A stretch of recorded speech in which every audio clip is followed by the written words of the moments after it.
Okay, it's a video for the Baby Monarch 2. That's what I'm going to call it. If you want to win the Baby Monarch 2, aka the Hype 2, go ahead and comment below this video. You got to be a subscriber that I can confirm. Comment below to qualify, and thumb up if you genuinely like the video would be appreciated. So, talking about the Hype 2. This has two dynamic drivers, face-to-face isobaric configuration. It's got two Sonian balanced armatures.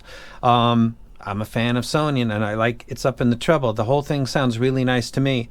Looking at a frequency graph, the sub-bass and mid-bass is virtually identical. They come in actually, sub-bass all the way till we get to 1 kilohertz is actually pretty much identical. There's minimal to no variation. That wouldn't be something that would be great channel matching, actually, all the way up to 1 kilohertz. After that, the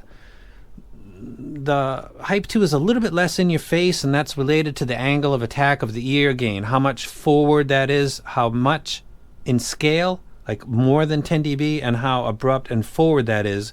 More vocals will sound in your face. Let me explain how that works and why it's like that. Male and female fundamentals, the basic of their vocals.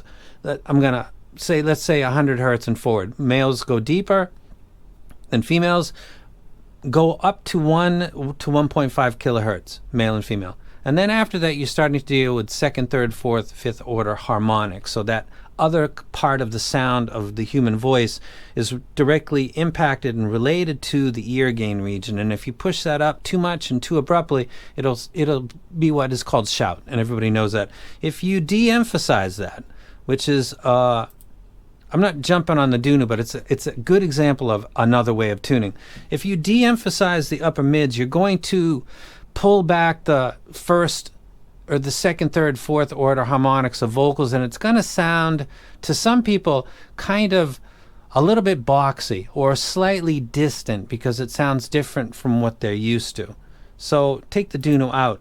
Essentially, the Hype 2 and the Monarch 2 are going to give you the same general presentation of female vocals and of male vocals and of bass guitar and all of the instruments. The amount of detail and resolution that you're going to get from the Hype 2 as compared to the Monarch 2 is, you would hope it would be different. And to my ears, it is. Though, despite that being an amplitude scale and giving just a non-emotional, nobody cares, 0 F's given, that says it should be the same. But two dynamic drivers versus one in a car, let's say, a single 10-inch JL audio at the same SPL, same dB.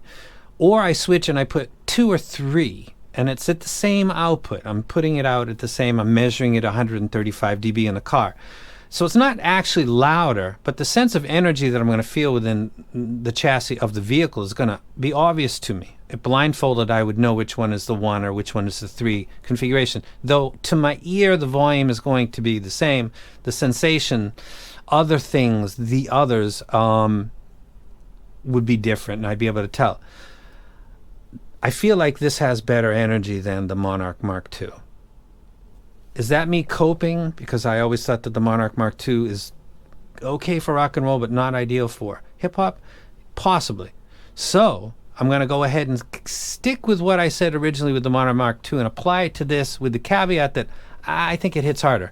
I think that this is great with Bob Marley, which is an artist that I'm surprised isn't sampled by hip-hop artists more, because he is really close to everybody in Hawaii that has a high-end system like myself, like something that could go into IASCA competition, just rando off the street by adjusting their crossover point, listens to hip-hop, also listens to Bob Marley or Hawaiian Jawaiian, because there's a lot of the same low energy in it. And this does Bob Marley good. It does Metallica good. It's great with speed, with distortion pedals, with 1 or 2 lead guitars, with a lot of chaos and energy and speed going on. It does very good at resolving that. Again, as I was talking about male and female vocals, it does that well.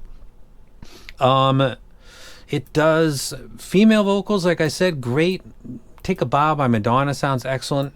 It does Vivaldi really good, actually, because it's giving me the note weight that I would like, and it's giving me the energy in the overtones and the harmonics, same thing, that I would expect without being obviously fatiguing at the beginning of it. There's Vivaldi right there. That took a long time to get to. This would maybe, listening to my library, listening to Kendrick Lamar is what I mostly listen to. I thought it sounded awesome. I listened to the Monarch Mark II and I thought it sounded better than the Monarch Mark II. But you've got to compare and keep in mind my words versus what that graph says, and that graph says they're essentially identical in the low end. So somebody's wrong. It's probably this guy, but I'm going to stick with it, and I'm going to use the car analogy as only way to possibly explain that. I'll let you guys go. You guys have a great weekend. I don't think I'll do another video, but I might. Again, if you want to get the baby Monarch Mark II with the Sonian balanced armatures to go together with the dual dynamic drivers and ISO configuration, go ahead and comment, like, and subscribe, and win it. Very nice set. Thieaudio, at the beginning, was a company because it's like an in-house brand of Linsol, and I had to kind of pay attention because they literally did do a lot, going all the way back to the L3. There's a lot of good stuff out there. They've broken away so clearly with the quality of their tuning and the internals and all of that. They got a tuner that used to be a Patreon of mine a long time ago, and I don't know when he got involved with Linsol and Thieaudio, but I think it was probably just prior to the Tribirds, maybe the later hybrids, and he's really good at what he does. It sounds great. Voiced is what they call it. This is done very well, and it goes across many genres. I think it's probably going to be a hit. It's a great option in its price range. You guys can comment below, and I could do a comparison with 2 or 3 other sets that are around $300. For some reason, the Dunu jumped out at my mind. Was any of the SA6 variants $300?